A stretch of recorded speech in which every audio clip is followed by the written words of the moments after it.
ብዙ ባወቅን ቁጥር ያደረግነው ይመስለናል። መጽሐፍ ቅዱስ ላይ ይላል ከተማ ከገዛ ራስን የገዛ ኃያል ነው። ዲያቆን ሄኖክ ሁሉ ሲያወራ ሰምቼዋለሁ። ምን አለ? ግን ትልቅ ቁልፍ ነገር ያለው የማታውቂውን ዓለም ለማወቅ በምትሄጂው ሂደት ውስጥ ሚሊየንስ ነው ያጠራቀመው። ለስኬታችን እውቀት ነው ወይስ ተግባር? የቱ ቁልፍ እንደሆነ በዚህ ቪዲዮ ታገኙታላችሁ። እሺ እንዴት ነሽ መድዬ? አለሁልሽ። እንዴት ነሽ? እና እንዴት ነው? አንቺማ እውቀት ነው ዋናው ብለሻል። ያው እንድናወራ የፈለኩት እውቀትና አክሽን መሀል ወይም ኖሌጅ እና አክሽን መካከል ትልቅ ጋፕ አለ፣ የሆነ ባውንድሪ። ብዙ ጊዜ ከምን ልጀምርልሽ? ስማርት የሆኑ ሰዎችን ተመልከች። በጣም ብዙ እውቀት ያካብታሉ፣ በጣም ያነባሉ፣ ጥግ ድረስ ይሄዳሉ። አንዳንዴ እውቀት መታሰሪያ ሆኖ አግኝቼዋለሁ። ደሞር ባወቁ ቁጥር ደሞር ሌላ የማያውቁትን ነገር ለማንበብ ለማወቅ ይሄዳሉ። አንዳንድ ሰዎችን ደግሞ ተመልከች፣ ብዙ ኖሌጅ የላቸውም፣ ከላይፍ አንግል ራሱ ስታይ ብዙ እንትን የላቸውም ኤክስፒሪየንስ፣ የሚያውቋትን ነገር ደግሞ ኖሯት በሺ ያሸንፋሉ። እና እዚህ ዓለም ላይ ስፔሻሊ አስተውለሽ ከሆነ ኦፍኮርስ ስማርት ሆነ የተጠቀሙበት ሰዎች አሉ። አብዛኛውን ግን ስናይ በቃ ደካማ ናቸው፣ ብዙ እውቀት የላቸውም የምንላቸው ሰዎች ብዙ ፈርዘር ሄደው ህይወትን በስኬት አሸንፈዋል። እና ሪስክ ቴከር ለመሆን በጣም ይከብዳቸዋል። እነዚህ ስማርት ሰዎች ፐርፌክሽን ፈላጊ ናቸው።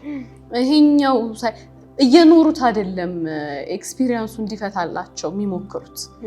ኦልሬዲ ከማይንዳቸው እዛው ማይንዳቸው ላይ አስበው ገለው ዘግተው የማይሆንበትን ነገር ይዘው አስቀምጠው ደግሞ ሌላ ነገር ያስባሉ። አሁንም ተመሳሳይ ነገር። ይሄ ነገር ምን ያህሉ ሰው ገብቶታል? ስፔሻሊ አሁን ባለንበት ጊዜ እውቀት በጣም አስፈላጊ ነገር ነው። አክሽን በጣም አስፈላጊ ነገር ነው። ነገር ግን እውቀትን በጣም የሚያስፈልግበት ግን ቦታ አለ። ለምሳሌ ስራውን መናቂ ወይም ማለት ሳይሆን በጣም የጉልበት ስራ የሚሰሩ ሰዎች አሉ። በጣም አክሽን ይወስዳሉ፣ አይደክሙም፣ አይሰለቹም፣ ዴዲኬት ናቸው፣ ያደርጋሉ። ነገር ግን ፍሩቱ ላይ ግን መብላት እስኪቸገር ድረስ ልጅ ማሳደግ ከባድ እስኪሆን ድረስ ያደርጋል። ያ የእውቀት ጋፕ ሲኖር ነው ብለሽ አታስቢ። ምክንያቱም አክሽኑን በደንብ እያደረጉት ነው፣ ከሌላ ሰው በተሻለ መልኩ እያደረጉት ነው። ግን እውቀት የሌለው አክሽን ምንም ትርጉም የለውም። ልክ ኖሌጅ ማጠራቀሙ ጉዳት እንዳለው ሁሉ አክሽን ማብዛቱ ብቻውን ደግሞ በቂ አይደለም። ስለምታረጊው ነገር ስማርት በሆነ ወይ አስበሽ ኖሌጅ ሰብስበሽ የማታረጊ ከሆነ ነቲንግ ብዬ ነው የማምነው። ነገር ግን አንድ ነገር ልጠይቅሽ፣ ሚዛኔን ወደ አክሽኑ ልግፋና እኔ እውቀት ሳይኖራቸው በዊዝደም ብዙ ቦታ የደረሱ ሰዎች አሉ። ኦልሬዲ እዛ መደዳ ላይ ሆነው አክሽኑን ተግብረው ሰክሰስ ቦታ ላይ ሲደርሱ ምናልባት የሚፈልጉትም ኮንሰፕቹዋልም ነገር ምንም ነገር እዛ ጋር ለመያዝ ይሞክራሉ። ግን አንዳንዴ ጥበብ መጽሐፍ ቅዱስ ላይ እንኳን ጥበብ በጎዳና ትጮኻለች፣ ድምጿንም ከፍ አድርጋ ትናገራለች ይላል። ነገር ግን ማንም አላስተዋላትም ይላል። በተለያየ ነገር ብቻ ሳይሆን ባይ ዲፎልት ብዙ ነገሮች ጥበቦች መንገድ ላይ አሉ። ጀስት ተምሮ ሌሰን ወስዶ ብቻ ሰው ሳይሆን ጎበዝ ከሆነ ከሰዎች ጋር በሚውልበት ጊዜ ኢንፎርሜሽን መሰብሰብ ይችላል። በተለያየ ነገር ይለያያል። የትኛው አይነት ዊዝደም አንዳንዴ ይበልጣል ጥበብ። እስቲ አስታውሺ፣ ብዙ እውቀት ኖሮት ስራ ላይ ዜሮ የሆነ ሰው አለ ወይ ደግሞ አንድ ስራ በጣም 10 ፌል የሚያደርግበት ነገር። ዊዝደም እና ጥበበኛ ሰው ግን ትንሽ ያንክል ከተጠቀመበት ክፍተቴ የቱ ጋ ነው ምኑ ጋ ነው ሚስ ያደረኩት ብሎ በብዙ አክሽን ሲሞላ ሰክሲድ የማድረግ ቻንሱ ትልቅ ነው። እነዛ ሁሉ ደግሞ እኔ በደንብ እውቀት ደግሞ በደንብ አድርገው ሰብስበው የተወሰነ አክሽን አድርገውበት ለእኛ ብርሃን ያበሩልን ሰዎች አሉ። ሁሌ ምሳሌ የማደርገው ዶክተር ወዳጄነህን ነው። ሁሌ ያነባር፣ ሁሌ ራሱን አፕግሬድ ያደርጋል፣ ሁሌ እውቀት አለው በሁሉም በመንፈሳዊም በዓለማዊም በሜዲካልም። ግን እውቀት መሰብሰቡ ግን ፍሩትፉል አድርጎታል፣ አንደበተ ርቱዕ እንዲሆን አድርጎታል። እግዚአብሔር ጸጋውንም ሰጥቶት ቢሆንም ግን የእውቀቱ መብዛት ግን ትንሽ አክሽን ሲያደርግበት በጣም ብርሃኗ እንዲበዛ አድርጓል። አየሽ አይደል? አክሽን አልሽ።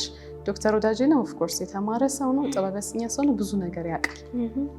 ግን ብዙም ተግባር ተግብሯል። ሰዎችን ኮንሰልት ያደርጋል፣ ሳይኮቴራፒም ላይ ብዙ ነገር ኢንቮልቭ ሆኖ ይሰራል። ምን ልልሽ ነው አሁን በኖሌጅ ደረጃ እንኳን ከሀሳቦች ራስሽን መግዛት እንዳለብሽ ታውቂያለሽ። ከስራ ውጭ የምናደርጋቸው ነገሮች ፕራዮሪቲ ለመስጠት እንዳለብሽ ታውቂያለሽ ከራስሽ ቀድመሽ። ያን ነገር እያወቅሽ ስትንጨረጨሪ ትያለሽ። አንቺ ምናልባት ስንት ስራ የቤተሰብ ጉዳይ ኖሮሽ ከተራ ወይም ደግሞ ሜቢ ላይጠቅሙሽ ከሚችሉ ሰዎች ጋር ራስሽን ታገኛለሽ። ይሄ የመንጋፕ ነው። 80% ሰው እዚህ ነገር ላይ ኢንቮልቭ አላረገም። ሀቁን ስፔሻሊ የአሁን ወጣት መነዳት ነው፣ በቃ በደመ ነፍስ መኖር ነው። ገባሽ አይደለም? በቃ ትግበራው ላይ ትልቅ ጋፕ አለ። አክሽን ቴኪንጉ ላይ እኔ እንጃ ውጊያ ልበለው። በእርግጥ እዚህም ነገር ላይ እንዳናደርግ ፓተርን አለ የያዘን።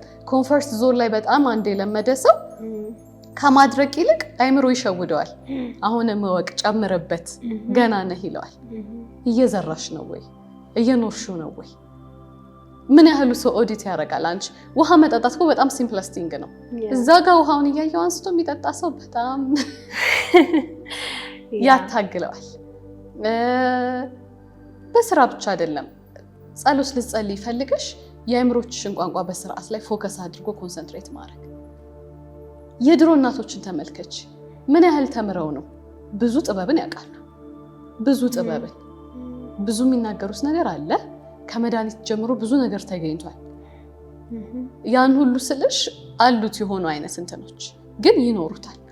ወደ ዶክተር ወዳጄነት ስመለስልሽ የሚያወራቸውን ቃላት የሚኖር ሰው ነው። ምን ያህሎቻችን ታማኝ ነን? አሁን ለምንለው ነገር እንኖረዋለን ወይ? ምን ያህል እየተገበር ነው? ምን ያህል እየሰራንበት ነው? አንድ ነገር እኮ ከምታወሪው በላይ የተኖረ ነገር የተደረገ ነገር ራሱ ይሸታል፣ ነፍስ አለው እና ሚዛን ይደፋል ብዬ የማስበው እኔ የተግባር ሰው መሆኑ። ስትተገብሪ መንገዱ ራሱ ይመራሻል። ፌል ስታደርጊ ፌል ያላወቅሽበትን መንገድ እዛው ጋር ትማሪያለሽ። አእምሮሽ ላይ ከቀረሽ ግን እዛው የመቋጨት እዛው ወደ ኋላ የመቅረስ ነገር አለ እና የእውቀት መብዛት ራሱ አንዳንዴ ጠልፎ ይጥላል። ይሄን ላድርገው ያን ላድርገው በዚህ ጋር ላብሰልስለው ስትይ እና ዘር መዝራት። አንዳንድ ጊዜ ደግሞ አንዳንዴ ብቻ ሳይሆን አብዛኛውን ሰዓት ሰዎችንም ተመልከች። አክሽን ቴኪንግ ወይም ደግሞ ትግበራው ራሱ ምኑ ጋ ነው ለማለትም ትንሽ ዊዝደም ያስፈልጋል። ለምሳሌ በስራው ሰክሰስፉል የሆነ አንድ ባለሀብት አለ።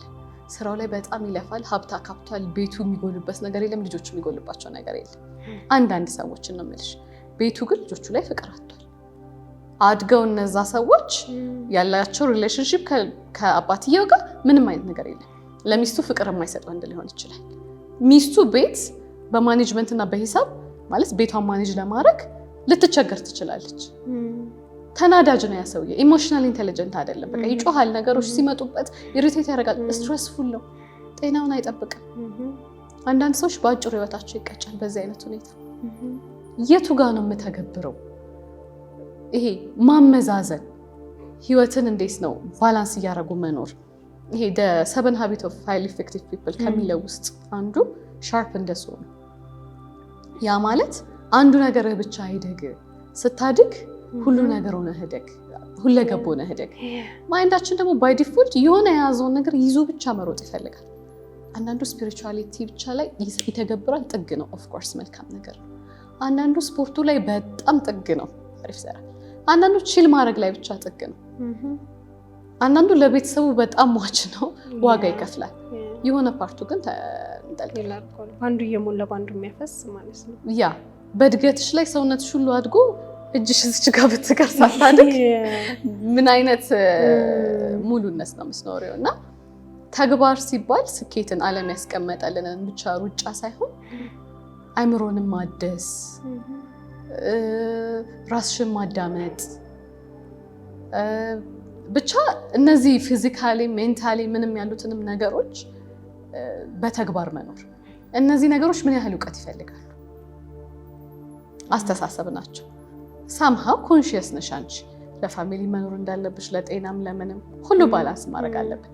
ይሄ በእውቀት ብቻ የሚመጣ ነው? እሱ አክሽን ግዴታ ያስፈልጋል።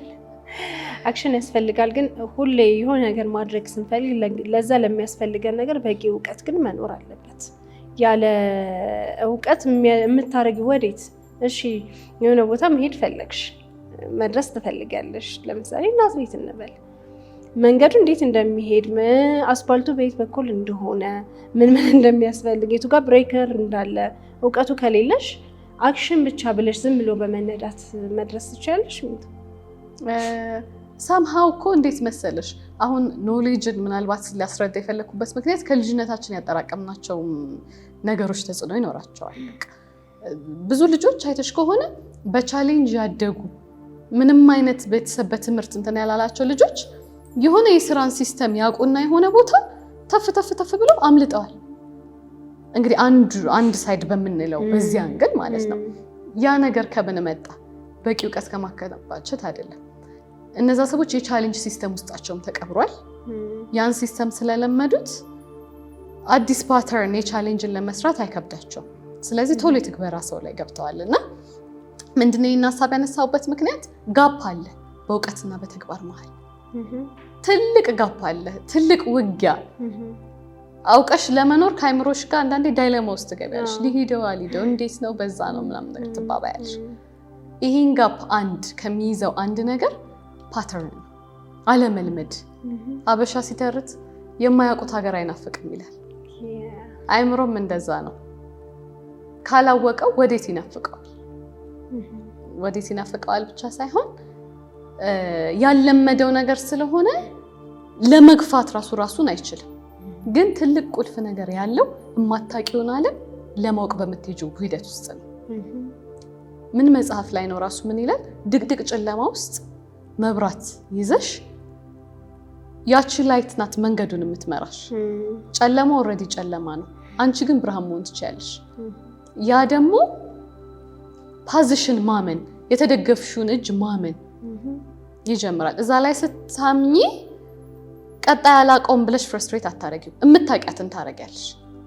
ለምሳሌ አንቺ 100 ደረጃ እንትን አለ መሰላል አለ።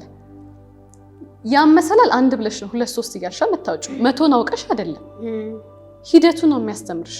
ልትወድቂ ትችያለሽ፣ ደግሞ ትነሻለሽ። እና ሂደቱን በራሱ ማመን፣ ሂደቱን የሚሰጥሽን ነገር ማመን።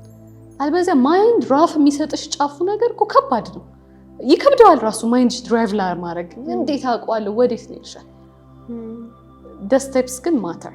እና አንዱ ወደ ተግባር እንዳንገባ የሚያደርገን ነገር ጭፍን አመለካከት መኖር፣ ሳላውቀው አልገባም ማለት። ኖ ሳታውቂው ግቢ። አንዳንዴ የሆነ እንትን ይኖርሽ፣ የሆነ ኮንሰፕት ይኖርሽ። ማወቅማ ቁልፍ ነው። አዎ ነው፣ የሆነ ኮንሰፕት ይኖርሽ። ብዙዎቻችን ግን አልኩሽ እኮ ፐርፌክሽኑን ጥግ ነው የምንፈልገው። ምንም ነገር ሪስክ አለው። ምንም ነገር ራሱን የቻለ ሪስክ አለ። አለመነሳት አለማድረግ ራሱ ሪስክ እኮ ነው። አዎ ያንቺን አሰስመንት ግን በሆነ ሜተድ ትወስጃለሽ እና የምታያቸው ያቺ አሰስመንቶች እኔ ብዬ የማምነው ከላይፍ ምናልባት 40% አሰስመንት ማየት ነው። ሌላው መንገዱ ያሳይሽ። እንዴ አንቺ አሁን ምግብ ቤት ልትከፍቺ ፈለግሽ፣ ምንድነው አሰስመንቱ? የመጀመሪያው ምን አይነት ምግብ ቤት ልክፈት? ምን አይነት ምግብ ቤት ልክፈት? ምን ክፍተት አለ አይደል? ስቴፕ እሱን ስታቂ ደግሞ የት ልክፈትን ስታቂ ምን አይነት ማቴሪያል ያስፈልገኛል? ከስተመር እንዴት አሟላለሁ? ማርኬቲንግ ያስፈልገዋል? ሰውን እንዴት ነው አድሬስ ላደርግ የምችለው? ሰውን ይፈልጋል በእውቀት አይደል? እንታይ አክሽኑ እንዳለ ሆኖ ያ ማለት ለምትከፍቺው ምግብ ቤት በቂ እውቀት መኖር አለበት። ምን ላድርገው፣ እንዴት ልሆን፣ አሁን ማርኬቲንግ እንዴት ልስራ የሚለውን እውቀት ያስፈልጋል። አይደል? እንደ ጥበብ አይነት እውቀት መንገዱ የሚያሳዩሽ እውቀቶች አሉ። ኮመንሊ ሰዎች ጋር ተፍተፍ ብትይ የምታገኙ ነገር አለ። ይሄ መሰረት ኖሮት መዓት ነገር አልኩሽ በጣም ከማንበብ ምናምን ሳይሆን የሆነ ነገር አስታቂ የሆነ ነገር። አሁን እኮ ዲና እያረኩኝ አይደለም፣ ግን አሁን ላለው ወጣት ስፔሻሊ የተግባር ጋፕ ነው ያለው። የማናውቀው ነገር አለ እንዴ? ምንም ብትፈልጊ ሶሻል ሚዲያ ላይ ነው። አመት በ2 አመት እኮ መማር አሁን ላይ ይጠበቅብሽ ይችላል። ባጭሩ ብዙ ነገር በኢዚ ዌይ ተቀምጧል። መኖሩ ላይ ግን ከብዶናል።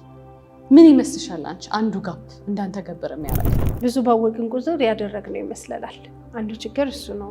ማይንዳችን ማለት እንደምናውቀው ይሄ ማይንዳችን የተደረገን ያልተደረገ ስለማያውቅ ደጋግመሽ ያንን ነገር ባሰብሽውና እንትን ባልሽው ቁጥር እንዳደረግሽው ያስባል። አክሽን የወሰድሽ ይመስለውና ጸጥ ብሎ ተረጋግቶ መቀመጥ ይፈልጋል።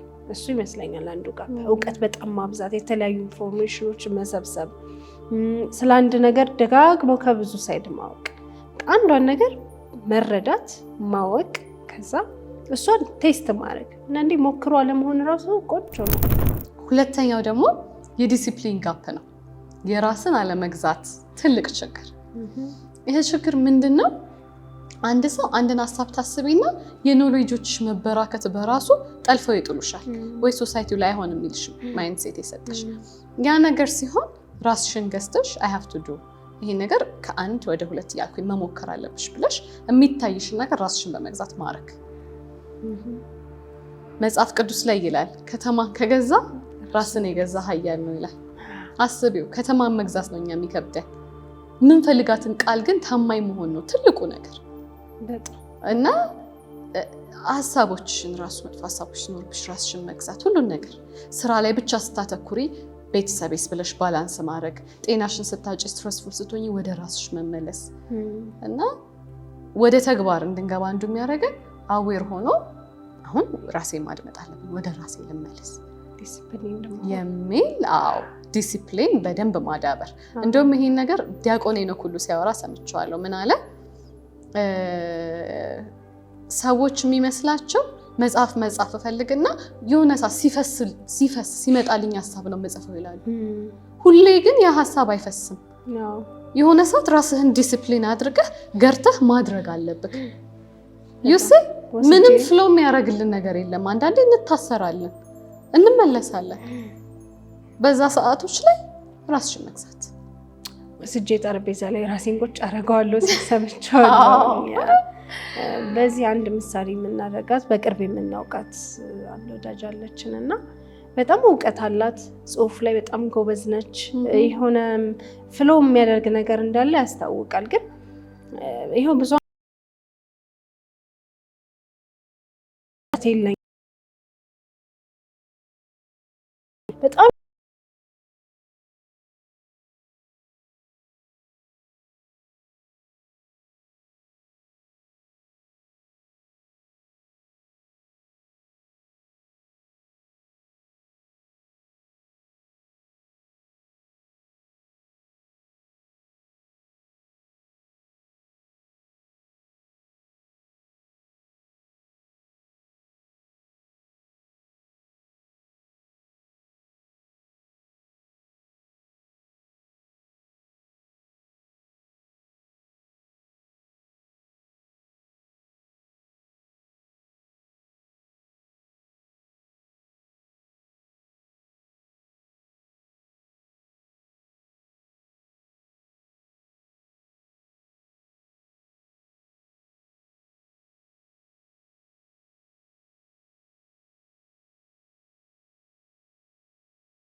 ይሄንን ሪስክ ልውሰድ፣ ጎን ለጎን ልመልከት የሚል አንድ ሰውዬ ይሄ ታሪክ አስታወሰኝ። በጣም ሚሊዮነር ነው፣ በጣም ሀብታም ነው፣ በጣም ገንዘብ አለው። ገንዘብ ባህር ዳር ሀገር ውስጥ ያለ ሰው ነው። ገንዘቡን የሚያስቀምጠው ግን ፍራሽ ውስጥ ነው። ኢን ሚሊየንስ ነው እዛ ውስጥ የተቀመጠው፣ ፍራሹ ሁሉ አብጦ እና የሆነ ሰዓት አንድ ሴት አገባ። ሴም ቲንግ ነው አሁንም ብሩን የሚያስቀምጠው። እቺ ልጅ በጣም የቆየ ፍራሽ ነው አስቢው፣ እንደዛ ጥሩ ኑሮ እየኖረ አውጥታ የሆነ ሰዓት ላይ ወደ ውጭ ሲሄድ ጣለችው ፍራሹ።